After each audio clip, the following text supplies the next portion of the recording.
Welcome, 49er fans. This is Overreaction Monday. I'm Jack Hammer with the Santa Rosa Press Democrat, and with me, as always, on Mondays is my good buddy Rob Shue. How you doing today, Rob?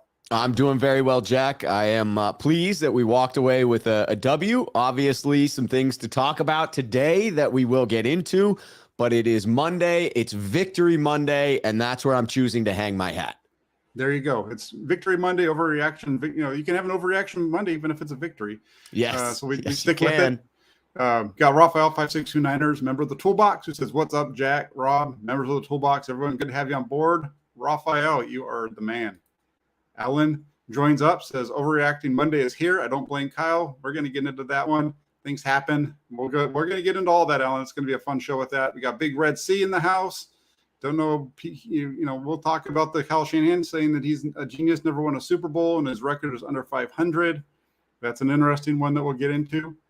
The Oakdale Bubba Niner show. Jack Hammer, Trey Lance is out.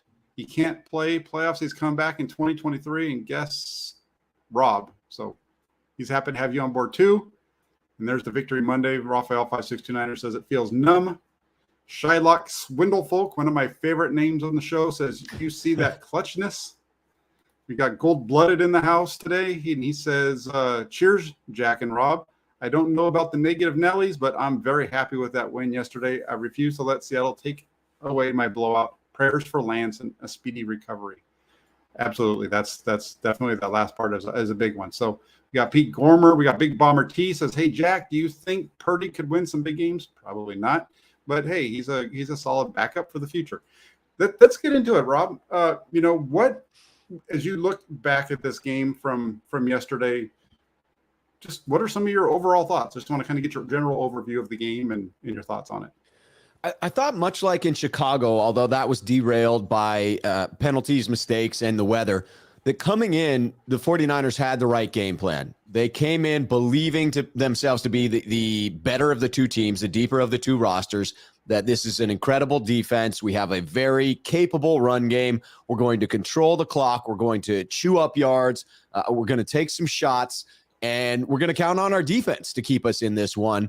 And hopefully special teams will be an advantage, if not at least not a disadvantage in this one. And it felt like they came out with that mentality. And it was nice to see that stay on track throughout, even though there were some obvious distractions that occurred within this game.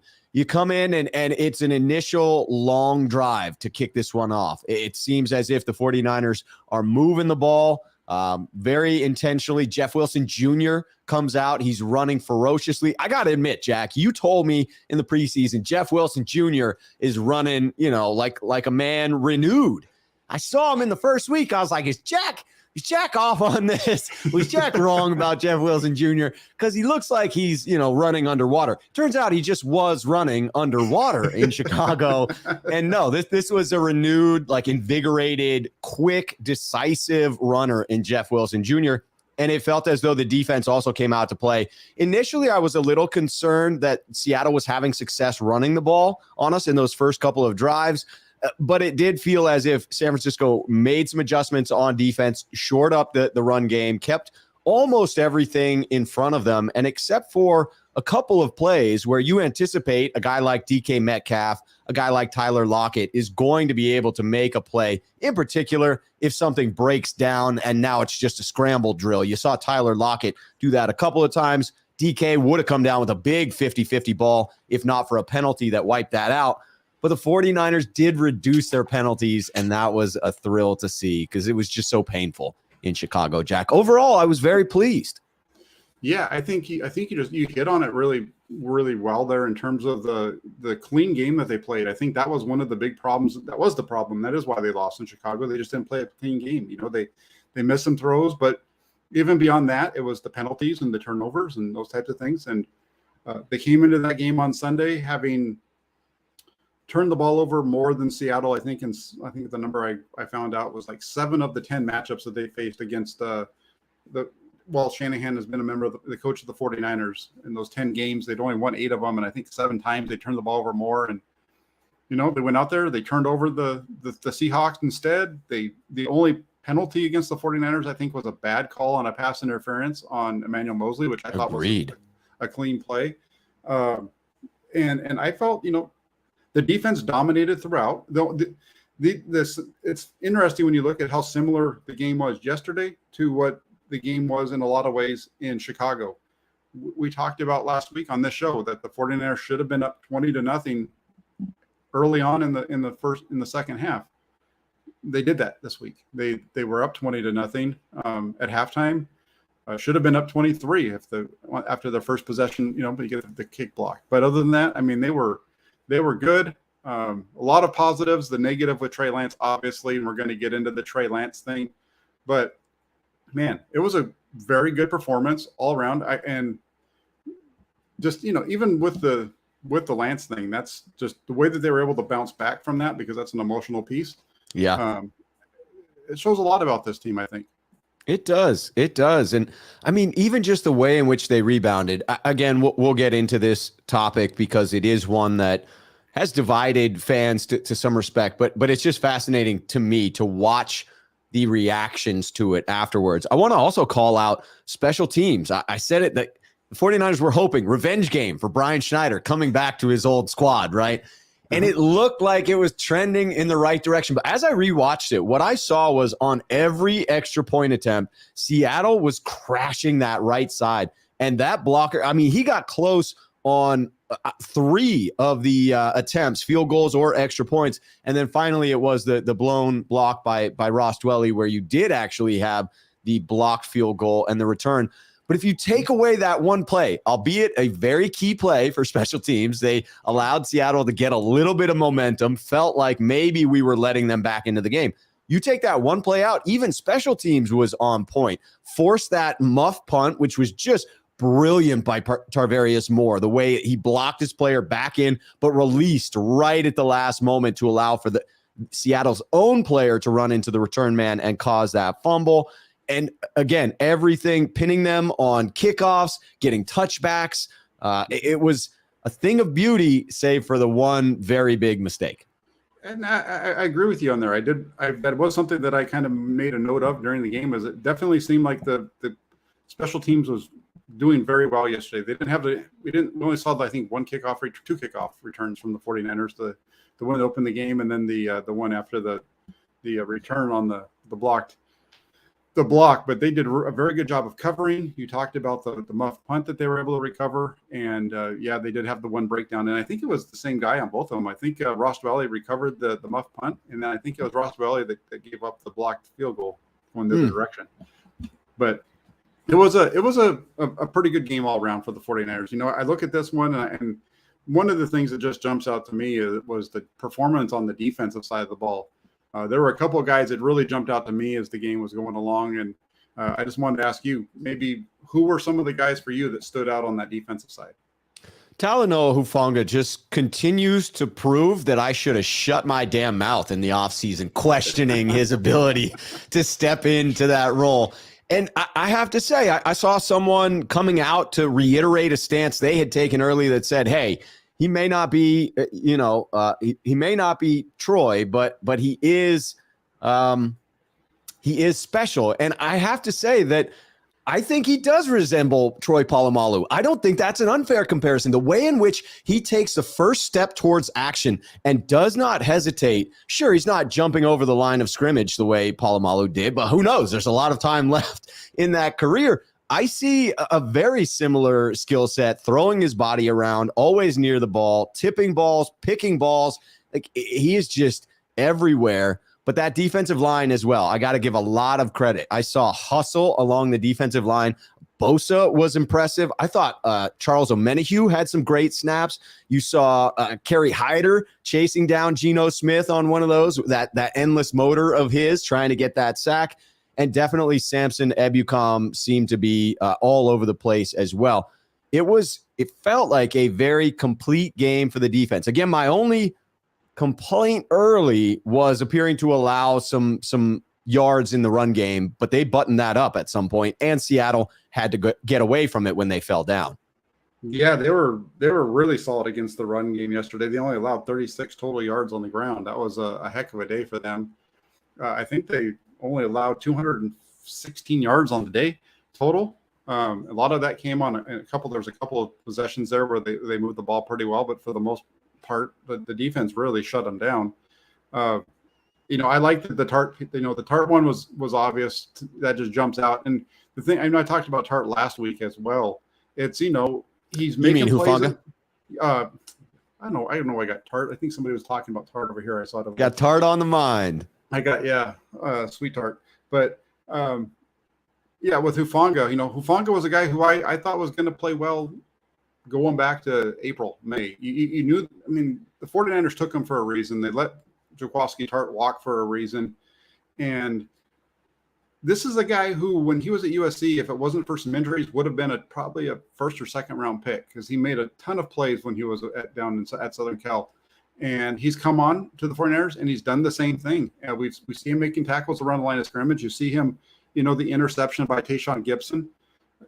That play is directly affected by Talanoa Hufanga with the stepping in front, really good coverage on Lockett across the middle and steps in front of him, and the ball bounces off him for an interception. So he's been a stud. And Nick Bosa, what can you say about Nick Bosa? That's the easy one, right?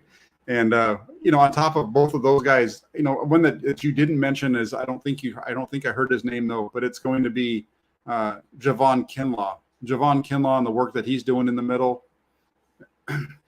He's not putting up the numbers per se, but he is having a very solid start to the season as well. So, and I know yesterday he had a couple of hits from Charles Omenihu and so on and so forth. This defense is lights out. They've given up 19 points through 2 games.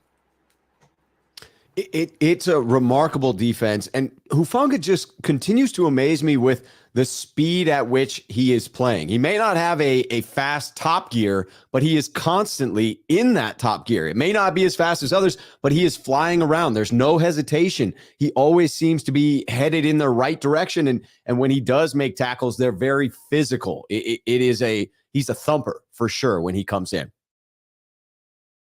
Yeah, definitely, for sure. And then, one of the other things I want to ask you is, can this defensive group get any better? I mean, like I said, they played, they gave up 19 points in the second half against Chicago, but the other 6 quarters that they've played, they've allowed 0. And they've just been very dominant. Teams haven't been able to really move the ball. Where do they get better from where they are right now, in your opinion? It looks to me as if they've shown flashes of the type of defense that I believe they can be.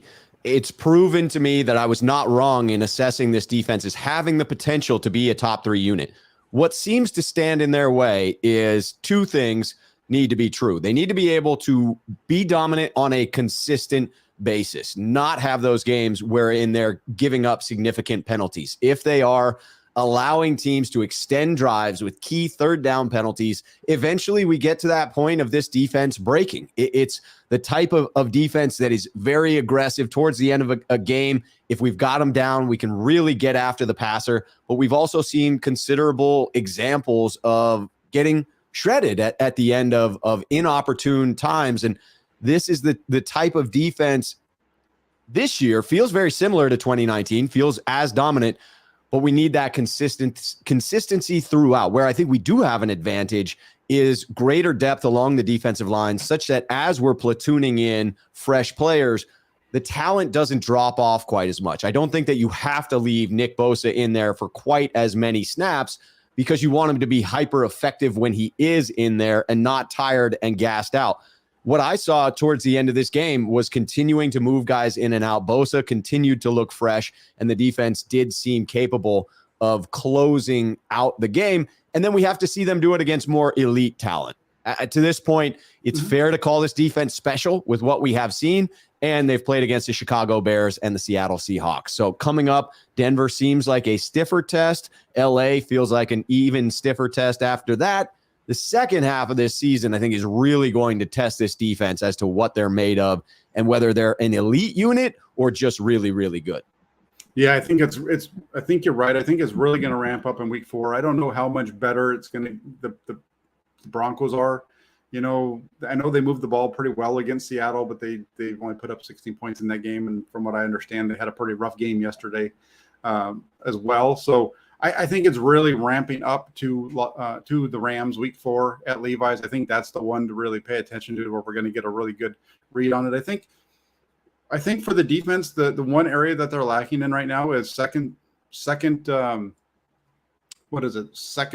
chance plays, right? Where the broken of pocket has led to a big play last week in Chicago, led to a big play. The one big play really that Seattle had yesterday was on a broken coverage, because the quarterback was able to get outside of the contain and find, I think it was Lockett deep down the field.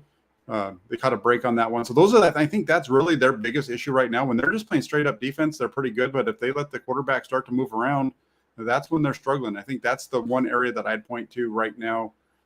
You've got to tighten up that second chance defense and just don't make stupid penalties like you did in the second half in Chicago. And I think this defense is going to be really good.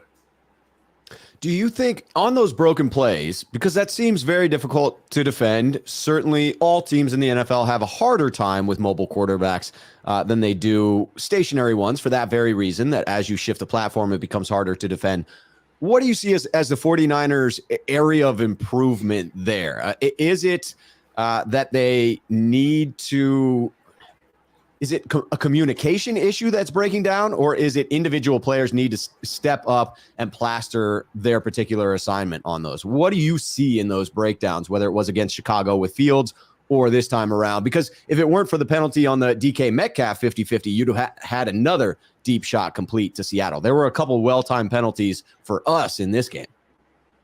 And I think you hit it right there. I think it's that they need to plaster the receivers when the play starts to break down. Everybody's got to find work instead of, two guys running to the same receiver. Everybody's got to kind of be able to find the guys and find where they are and get to them. They didn't do a good job of that last week in Chicago. Didn't do a good job of that yesterday on the one. The other one, the long one that you're talking about that got called back. I don't know. I don't think that Emmanuel Mosley could have played that any better. It's just no. That's DK is a monster. It's just a receiver being that much taller than him and be able to jump up and grab it over his head. I don't, that's just genetics. So that's on that one. I don't, he couldn't have done it better. So I don't look at that and say you screwed up on this play. You didn't do the right technique or that kind of thing. It's just, you're shorter than him. He jumped higher than you and he has longer arms. So it's going to be hard to catch that, to break that up. Yeah, that makes sense to me as well. I thought the same, that, hey, E-Man was there in coverage. I thought that was a bogus penalty on him. The one penalty that we had was not a penalty. Ironically, the one no call earlier on him could have been called and wasn't. So maybe it just evened out in that regard. But hell, one penalty in the game, I will absolutely take that no matter where that penalty came. Even the one play, though, that they did hit on the broken when Smith got out of the pocket, that should have been a flag on Seattle. Kerry Hyder about got his jersey ripped off on that play. Yes, he did. It was pretty clear, but stuff like that happens. It's just, they're not going to get everything. And 49ers did a good job of coming back from that and getting the interception in the red zone. Gotta love when the other team decides that they're going to throw a pass in the red zone with a rookie running back playing in his first NFL game. That's always the best way to go about scoring touchdowns. First NFL pass thrown for a pick. How about those statistics? But hey, Mooney Ward getting his, right? Showing us that he can pick it off. Let me ask you this. Early on in this one, when we're settling for field goals, are you getting that sensation of we move the ball like a knife through hot butter, hot knife through butter. Hot butter's just melted. And then we get down to the goal line and can't complete it. So were you at all concerned early on in this one that we weren't able to turn them into touchdowns? Because when we get up against harder competition, we may not have the good fortune of staying up 3-0 and letting the defense feast. We may need touchdowns. Okay, so this was a little bit different than last week because they put points on the board, so that's a little bit different. For me, when they drove down the field and they got stuck in the red zone there and then had to settle for the field goal, for me, as I'm charting the game as they're moving it down there, my biggest takeaway was, why did Kyle Shanahan switch up what was working? And what I mean by that is they opened up the game. They were running 21 personnel, two running backs and one tight end. They used that all the way down until they got to the 3 plays that they got in the red zone. So it was 11-play drive or whatever it was. It was the first 8 plays brought at 21 personnel. They work right down the field. They get into the red zone and they go to 11. And I'm like, what are you doing? This makes no sense. You just drove the ball all the way down the field, and now you're bringing in 11 personnel in the red zone where it's a little bit tougher to run already. And we saw them get shut down there. And so that was my takeaway. Is like, what are we doing here? And then you from there, the defense just shut them right down again, and you saw the offense with a really nice drive and the ability to just putting points on the board, even if it's only 3, against a team like Seattle. When you're moving the ball as well as you are, you could see. I don't know. I just kind of sensed that they were going to be okay, and then we know what happened from there.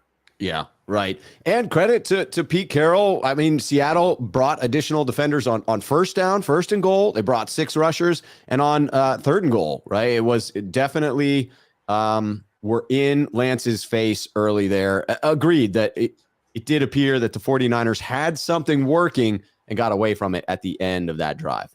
Yeah, absolutely. Absolutely. And then that brings us to the offense. You kind of transitioned us slowly over there.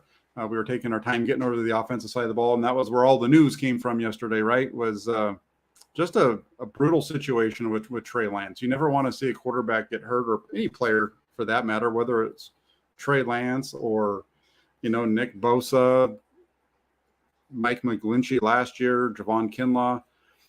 I don't know if you noticed, but I just ripped off all of the 49ers players that they drafted in the first round since 2018, who have all suffered leg injuries in the last 2 years. It's just, that one yesterday was a tough one. And you feel bad for Lance because, you feel bad for all of them. And that's one of the reasons I last night, so, I was going to send out a tweet kind of saying that I feel bad for Trey Lance and all the work that he put in to get to this season. And now he's not going to be able to play. And I deleted it. And the reason I deleted it is because I didn't say that about Nick Bosa 2 years ago. I'd never said that about Javon Kinlaw. I never said that about Mike McGlinchey. So why would I go out there and put it about Trey Lance other than the fact that he's the quarterback? And that's the only reason why I didn't do it. But you feel you're just this kid put a ton of work into this season. And, I know I've been kind of hard on him with my analysis of his play, but, the way that game started off yesterday, 2 of 3, 30 yards throwing, and offense was kind of working. We don't know what would happen. It's just, it's really brutal. From a human perspective, it's really rough to watch. I mean, clearly you're dealing with someone who's a young gentleman, not someone who's been in the league for a while and maybe a little bit more used to the way in which things go. Finally, had his shot, was, I'm sure, very optimistic about the progress he was going to be able to make this season, how that was going to either provide success immediately or set him up for long-term success here in San Francisco. And for this to happen as early in the season as it did, to a guy who already was facing a large amount of scrutiny, if we're being honest about the national narrative that's there around Trey Lance, now has to deal with it for that much longer. A storyline that may have concluded by the end of the season, that may have pivoted to, hey, Trey Lance is the guy that we thought he was. And now we understand why the 49ers gave up 3 first-rounders for Lance. Now you're looking at the entire time he's rehabbing from this injury, while he's going through physical agony, mental anguish, and questioning everything. He also has to listen to these narratives get louder and louder. And there's just no way that they quiet until he's back on the field. So this becomes a story that now carries us through this season. Depending on the outcome of this season, it either becomes amplified and magnified or, becomes a little more desperate. And then we've got question marks going into next year as well. Like, I thought we'd only have one crazy offseason. Turned out we had this crazy offseason. Now we're going to have another one, Jack. I don't know when they're going to end. No, it's wild. It's a tough situation because you're going to go into 2023 now, and you're walking into 2023 with all of the same questions that you walked into this season with, because you don't see the reps, you don't see the growth in Trey Lance, and that's kind of what this season was about, right? Was getting Lance his reps. Your goal was to get to the Super Bowl. They felt like they had the team around him to win, even though he was going to have some bumps in the road. And you don't get to see how that's going to come about. And I think that I think is the biggest. It's the second biggest negative to this whole thing. The first negative is being obviously the injury to Lance, what he's dealing with. But when it comes to the football side of it, the missed opportunity for Trey Lance to get reps is the biggest problem with this whole thing. It's extremely problematic for him and for the organization as a whole. Let's be very clear that this muddies the entire decision-making process around Jimmy Garoppolo. Clearly, that will be influenced by the way in which he performs this year. But if a standard Jimmy Garoppolo season occurs and he leads this team into the playoffs, but not, let's just say, not all the way, you're back at the same conundrum of we have Jimmy. He's clearly good enough to lead this roster into the playoffs, but maybe not quite good enough to push us over the precipice, but we don't know what we have in Trey. And as you said, it just didn't give us the new information that we thought, the one thing we thought we were getting out of this season was enough information to make the decision going forward. Did we make the right call or did we not? And now we're back at square one. Yeah, you're right back there, and it's going to be interesting. The article that I wrote today, part of what I wrote was the time's now for the 49ers. Really, the time is now, because you know what you have in Jimmy Garoppolo. Is he going to win you the Super Bowl? History tells you that he's not, because the history of the NFL is there's no quarterback that's made it to the Super Bowl and lost in their first try as a starter, who's then made it back to the Super Bowl and won. There's only been 2 guys that have done it that aren't in the NFL, in the Pro Football Hall of Fame, really. And so the likelihood of it happening, it's very unlikely. It's kind of that way though with Trey Lance too. Yeah. It's going to be really interesting to see how this thing plays out. I have a hard time. It's going to be interesting to see, because I can understand the folks who are saying that this offense is better now. I can understand it. But at the same time, is it really? Because I don't, we've seen it with, I don't know. It's going to be interesting. I kind of think I'm leaning towards the side that it's going to be better, but I'm a little hesitant on that. I don't know about you. I didn't tell you. I didn't put that out. I do believe that they have rounded out this offense, that it is a more complete offense in its totality that Jimmy's now at the helm of. It is fair to say that we know what we have in Jimmy. My interpretation of whether the offense is any better at this moment in time, yes, I would say slightly better, slightly more efficient with Jimmy Garoppolo behind center. However, for me, it was a clear acknowledgement of that, while also saying it will be better by the end of the year if Lance continues to progress at a normal ascension for a young quarterback. It may not have been as efficient to begin the year. I thought that his legs and his big arm would make up for that. We'd have those splash plays, but the offense just would be halting and starting and stopping. And it did feel that way. But even in game 2, seemed to be trending in the right direction, to where it feels realistic to be optimistic that Lance could improve over the course of the season. And that offense might be more potent than any offense led by Jimmy Garoppolo. But you know what your floor is with Jimmy. It may not have an enormous ceiling, but you can absolutely win enough games to get to the playoffs. And with this defense, again, I don't want to discount how special I believe this unit could be. You just never know what happens in the playoffs, right? You get there and you're down, you get that bye down to 3 freaking games. You can get lucky in 3 freaking games. It's not always the better team that wins. And if you have an elite defense, that certainly travels well in the playoffs, in particular in inclement weather as well. So if Jimmy can get us there, I feel very optimistic, and I'll look at that as a successful season.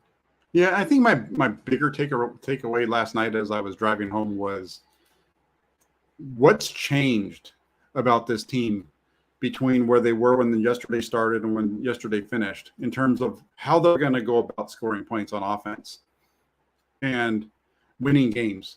And I think if you go back to before the season and you look at kind of the blueprint everybody was talking about, it was going to be, you're going to run the ball, you're going to run it a lot, your quarterback's going to make some throws off of play action and help you just move the chains. You're not looking at that guy to be the guy that's going to win the games for you. and you're going to rely on your really good defense, and you're going to have this really good roster lift up the quarterback. I don't feel like the 49ers are in any different situation today when it comes to that than they were yesterday at 12:30 in the morning before the game started. I agree. I think you're just substituting some of the deeper shots for some of those that are more over the middle but are hit right on the receiver, and you have yards after the catch. Same end result from some of those. You watch Deebo Samuel break that off. Jimmy, I just think people seem to want to dispute this, but in my mind, there's very little doubt that in those short and intermediate throws that Jimmy Garoppolo is just more efficient than Trey Lance at this point in time. And that allows for those yards after the catch, which was an enormous part of our offensive success. So will Danny Gray's role potentially be less exciting this season than if Lance had been healthy? Yeah, I think that's a fair statement. But a guy like Ray McLeod, who has short area quickness, a guy like Deebo, who clearly benefits in his relationship with Jimmy Garoppolo, those still feel like very concrete ways for this offense to get those chunks, even if it's not as many deep shots. Yeah, that's part of it. Tommy Huxley with the super chat says the sea pigeons are dog water. Well, I kind of agree with you on that one. They're not very good. It's crazy that they're 1-1 right now, but they shouldn't be. But and I agree with you. They're not very good.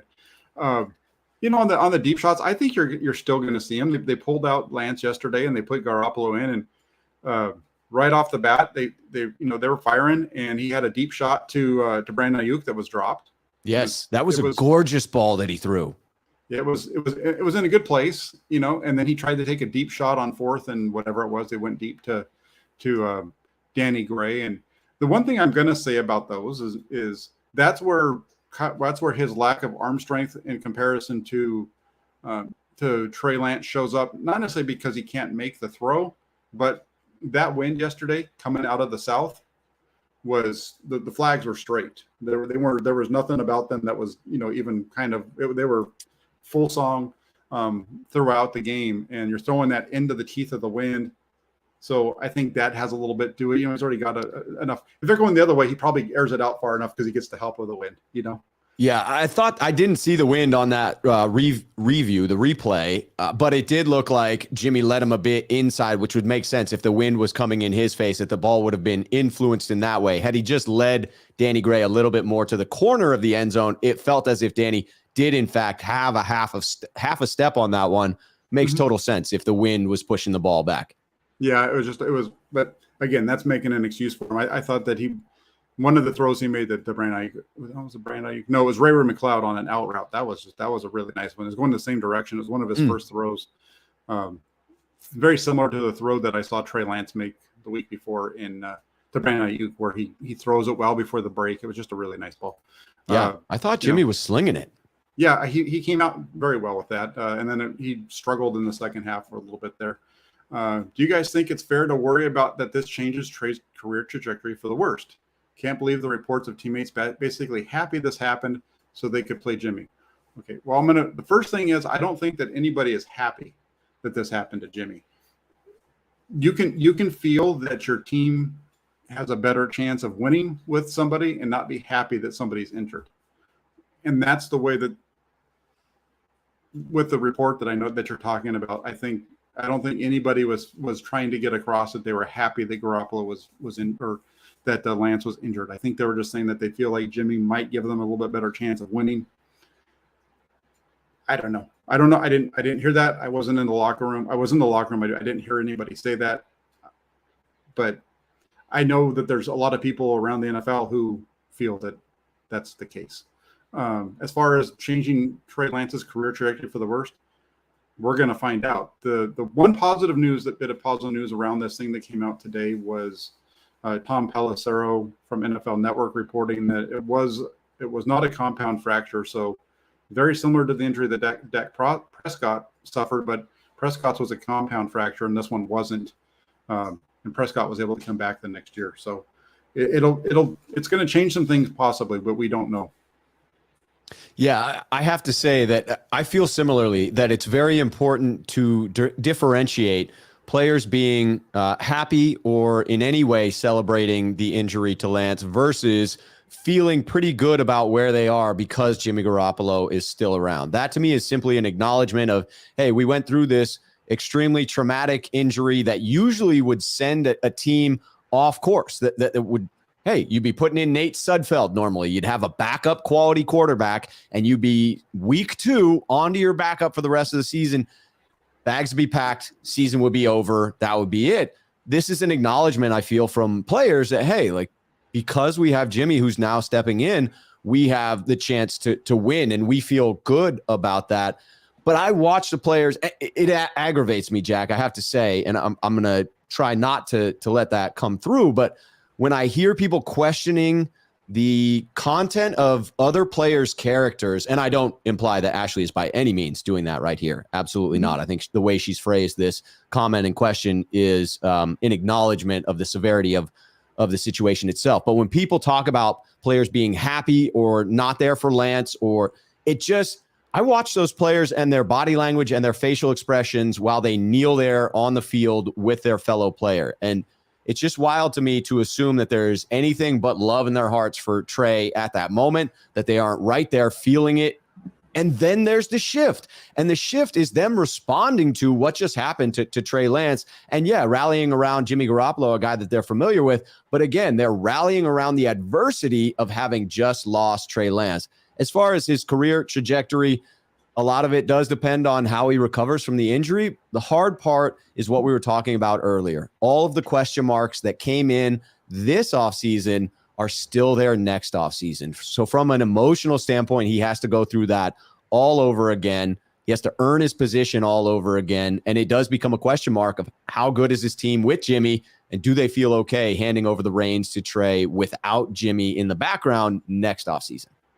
Yeah, and it's going to be interesting, and and on this one too, it's like this goes right along with something that we saw last week, right? Last week it was Mike McGlinchey sprinting off the field after Trey Lance got sacked, and it became a big story because you have on Twitter, it's very easy to turn stuff like that into almost like a TMZ type of thing. I think that sometimes TMZ is actually a reputable source at times, but so maybe I shouldn't even say it that way. But I mean, that thing with Mike McGlinchey got so blown out of proportion last week. I can tell you from being in the locker room in Chicago, I'm not going to tell you what was said, but I know that it wasn't because it was Trey Lance. And I was in the locker room on Wednesday, standing there when he was talking to another reporter, so I'm not going to say what it was. Again, it was no malice at all towards the fact that Trey Lance had been sacked, and that was Trey Lance instead of Jimmy Garoppolo. It was all about the fact that he just screwed up in one of the first pass protection settings that he was put in. And that was what that was about. And I think that his offensive line coach said something to that effect on Thursday when he was asked about it. And this whole thing, let's get into who's to blame really quick while we're here. Jay, I want to shout this out really quick. Thank you very much. The Twitter message from Trey to the faithful was great. Absolutely was. The young man is very, very wise beyond his years, very mature, and wish him nothing but the best. It was a very good message. I retweeted it on my Twitter as well. And then Flav says Vegas odds better with Jim. Kyle clearly didn't trust Trey to throw often. That being the case, he should have sat him another year instead of playing him too early and put him in danger of making him run. Okay, so Flav kind of sets it up for us here too as well, because he says that he put him in there too early and put him in danger by making him run. If you think that I'm just going to say it this way. If you feel that Kyle Shanahan put Trey Lance in danger and that he's at fault for the injury, you don't know what you're watching. They ran the same play 2 plays before the injury. The same play, just going the other direction. And I see some people talk about, RPO and stuff like that. And they don't know, again, it's not understanding what they're talking about, because that's not an RPO. It's called a zone read. And he's reading the defensive end, and he either gives it or he keeps it. on 2nd and 8 earlier in that drive. They run that play, and he gives it to Deebo Samuel, who then makes a fantastic play out of it for a 51-yard gain. If you're a head coach that's worth your salt and you just have that happen on 2nd and 8, the next time you're in that situation, you know what you do? You come back to it and you run it again. And the only difference is the second time they ran it on 2nd 8, Trey Lance held onto the ball and he got hit and he got injured. And unfortunately, unless you're going to put these guys, the only way that Trey Lance doesn't get hurt yesterday is if he's not playing. NFL is a violent game played by big men. And it wasn't like he was running quarterback power up the middle. He was running a play that had multiple options for it to go to. And I just don't feel like blaming a coach for a broken bone is the right way to handle this situation. Nor do I in this case. It doesn't feel appropriate. It is the type of play that can happen in a fluke nature. I have seen people talking about, the percentage of runs for Lance. And what I would say to that is you're dealing with an extremely small sample size for Trey Lance. And you're including games last year where he very clearly was not ready to be out there in the first game, was leaned on extremely heavily in the run game. And so it skews the stats. When I look at Trey Lance and the way in which he's used, I don't see it as fundamentally different from Josh Allen, from Lamar Jackson. It is just an unfortunate case of every time you allow your quarterback to get hit, it is an opportunity for an injury. Therefore, it is pretty commonly accepted that if you're going to have a mobile quarterback, they will probably take more shots. So the opportunity for them to get injured will increase. That said, if you're Kyle Shanahan, you are put into a very awkward position with Trey Lance, dictated by your own decisions. No question about that. You decided to trade 3 first-round picks, move up, and take an inexperienced quarterback. The hope there had to be that you would get him up to speed. However, you came around to year 2, and it was sort of a question mark as to how prepared he was to come in and run the offense at the same level Jimmy Garoppolo had been running it. But you say to yourself as an organization, we're moving on. We're trading Jimmy. Just kidding. We're going to keep him as a backup, but we're still sticking with Trey, and we're moving on. If that's your decision and he's not quite ready to be the pure pocket passer that you want him to develop into, you're still a Super Bowl roster. You still need to win games right now. You've got to use that player in whatever way is going to benefit the offense. And for Trey Lance, if you're not using his legs at this stage in his career, then he's a quarterback that's holding you back, and you shouldn't be starting him. So to me, it becomes that question of if you think Trey Lance shouldn't have been running, do you really think Trey Lance should have been starting? And I think that's a part of it too. And you go back and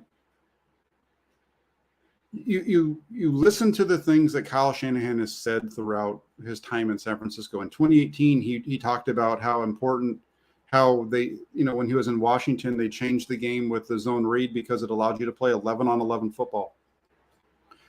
In 2021, prior to the draft, there was a lot of discussion about how he wanted to be able to play 11-on-11 football. There were a lot of content creators who would go on Twitter and on their YouTube channels, and they would talk about how important it is for Kyle Shanahan to have a quarterback that could play 11-on-11 football, whether that was going to be Trey Lance or Justin Fields. A lot of it at that time was Justin Fields.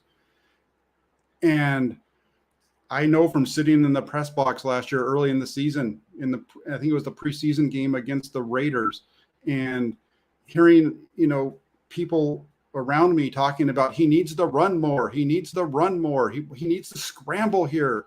Why is he, if it's not there, just go. Okay. Let's step back a little bit here. And because somebody mentioned RG3 in the comments, right? And I've heard this, Kyle Shanahan ruined Trey Lance just like he ruined RG3. Again, facts, it's all there if you want to pay attention to the facts. The fact of the RG3 injury was that it was a pass play, and he dropped back to pass, and he scrambled. He was running down the left sidelines, dove to get some extra yardage, got hit by Haloti Ngata in the leg, and that's when his knee got damaged. If you want to say that Kyle Shanahan ruined his career, it was because he brought him back too soon.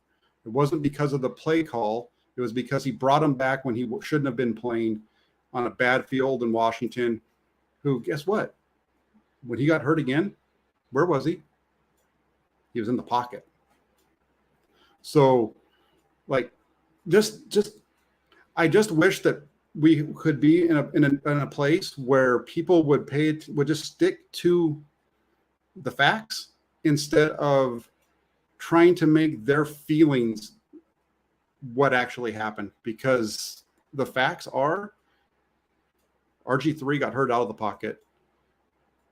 He got hurt in the pocket. Both times he was playing quarterback, not running the ball. Trey Lance was drafted in part because of his ability to run the ball. He ran the ball 184 times or 190 times. I can't remember exactly what the number was during his time at North Dakota State. Watch his film. I remember watching his film last year, and the number of 49er fans who were giddy about this guy running over linebackers in the FCS level. Giddy about his speed, breaking runs up the middle. And today they're complaining. A lot of those same people are ripping the coach and saying that he's at fault for the injury. You can't have it both ways, guys.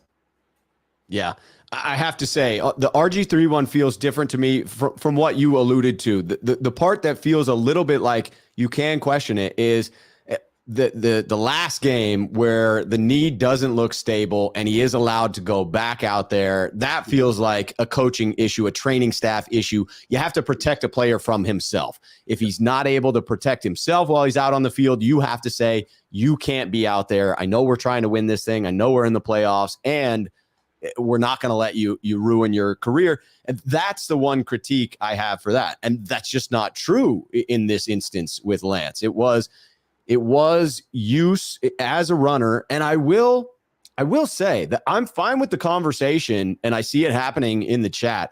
I'm fine with the conversation that says, hey, the number of runs to that point in the game would have, turned into X number of runs for the season. That feels like too many carries for your quarterback. I'm good with that discussion. The frequency of runs feels like a relevant discussion point, but I don't believe that's what led to this injury in particular happening, because we're only talking about Lance's 16th carry of the year. If you didn't think Lance was going to get 16 carries on the year over the course of the season, that's crazy, right? Like, so those carries were happening. It's not like he had 116 carries and on the 116th carry, he blew out his ankle. This was the 16th. Yeah. And it was the third carry of a game. And it's a broken bone, and broken bones are a little bit different than a concussion or separated shoulders and those kind of things. Like a broken ankle when you got rolled up, it's a different injury. And I agree with you on the RG3 piece about how, I think I said that earlier. It's putting him out there in that situation is the negative, but not the play call itself. And there's just a lot about this that, do I think that you kind of hit on there for a second really quick. I'm kind of talking long enough for my brain to catch up with my mouth. You brought up the Lamar Jackson, right? Okay. Lamar Jackson won the MVP in his second year in the league. Is that correct? I believe so. Yeah. That season, he ran the ball on 11.7% of his snaps. Trey Lance, to this point, has run the ball on 12.3%. If you take Trey Lance and only run him the number of snaps that Lamar Jackson did, you know how many fewer carries he has? I did the math. 2. I see the conversations and I understand them, and I don't want to see Trey. I didn't want to see Trey Lance run the ball. I'm not a big fan of it. I don't think that's how you win in the NFL. but Kyle Shanahan told you what he wanted to do. And so my argument around this has been really, I don't think Kyle Shanahan is to blame for it.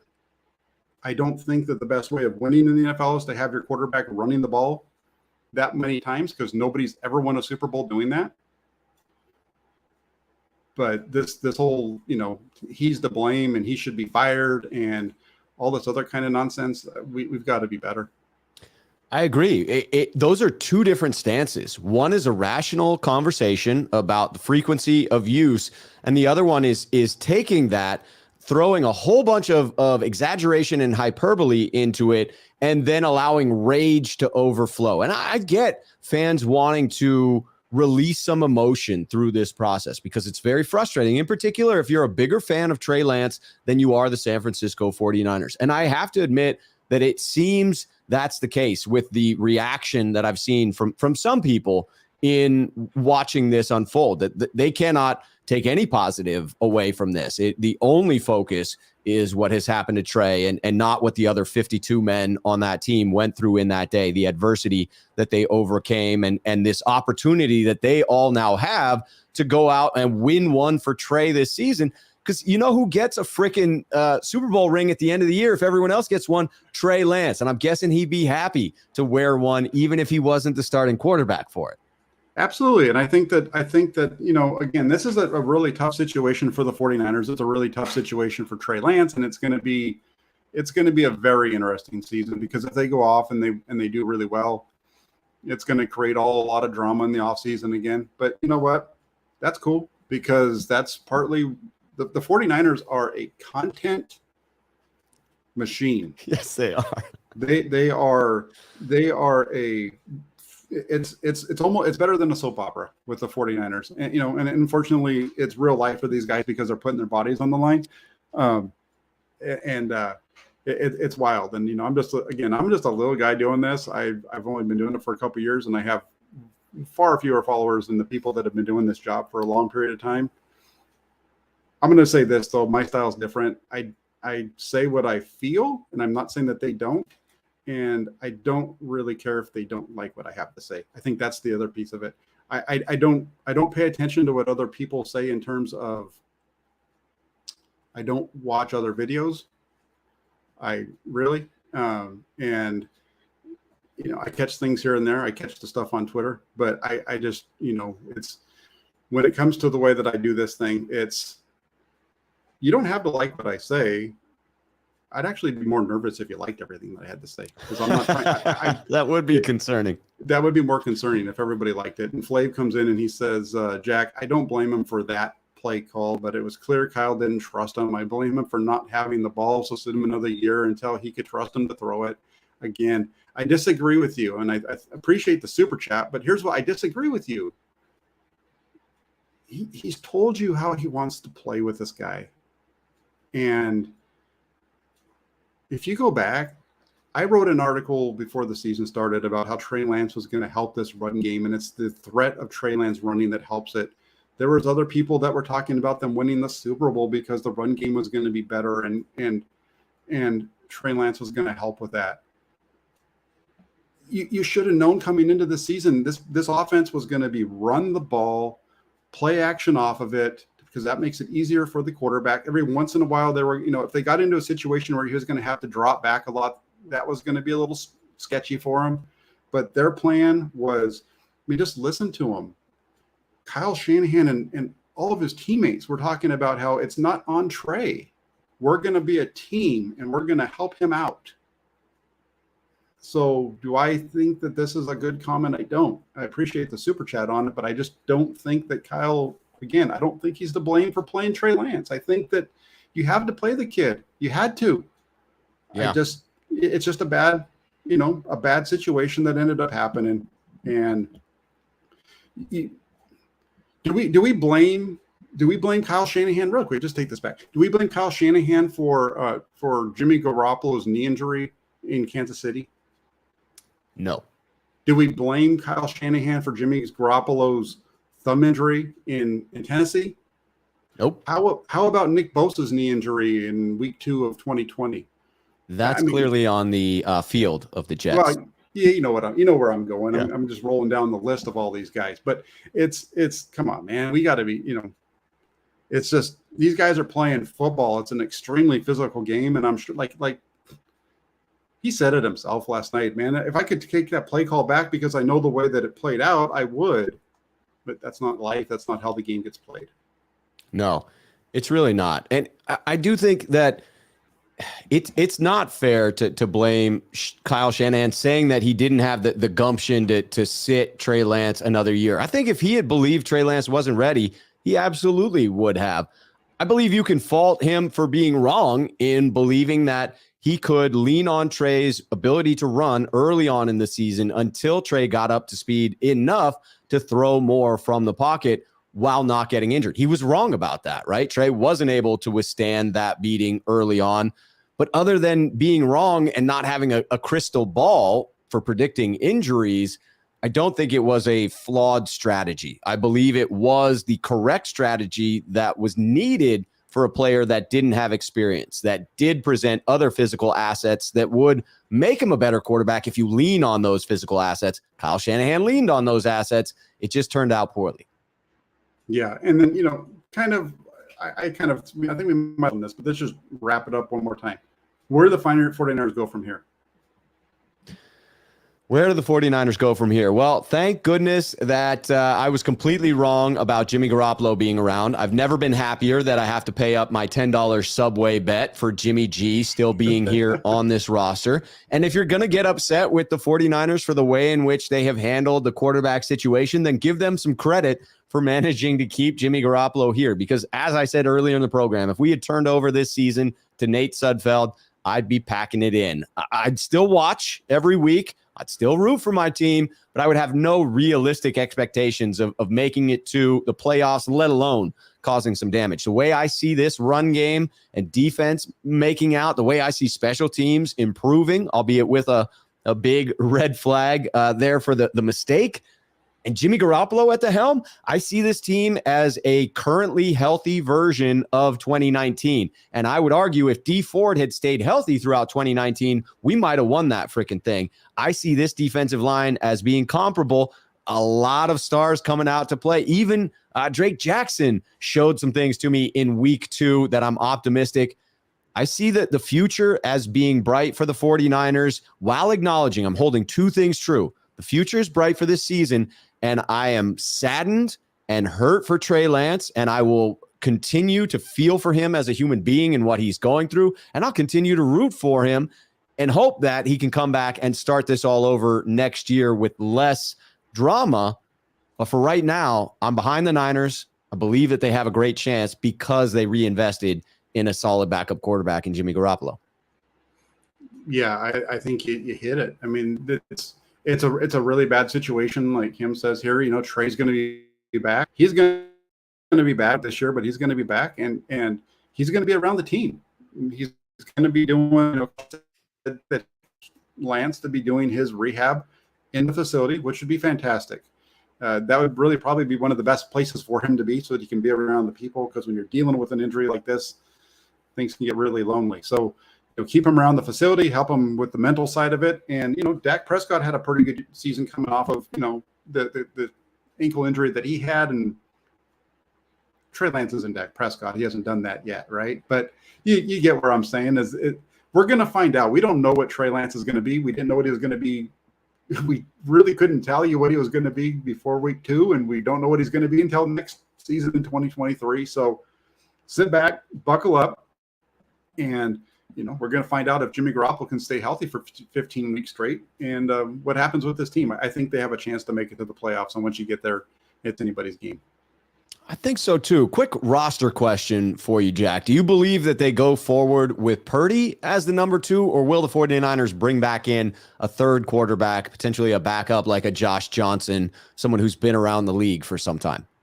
I think they're going to I think Purdy will be the backup. I think they're going to bring somebody in, maybe like a Josh Johnson. They can't do that this year because they're playing the Broncos, and he's on the Broncos practice squad, so they can't do that now.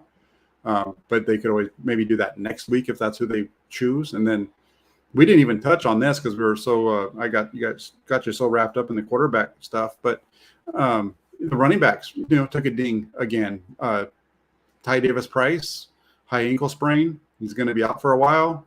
Tight end, Tyler Croft, he hurt his knee. He's going to be out for a while. And so it looks like right now the 49ers are going to be bringing in some quarterbacks to sign to the practice squad, and they're looking to probably bring in another running back to sign to the practice squad. So a couple bad, the one bad injury for sure when it comes to the running back room that's already kind of thin, and tight end as well. And George Kittle hopefully is going to be back in the next week or two.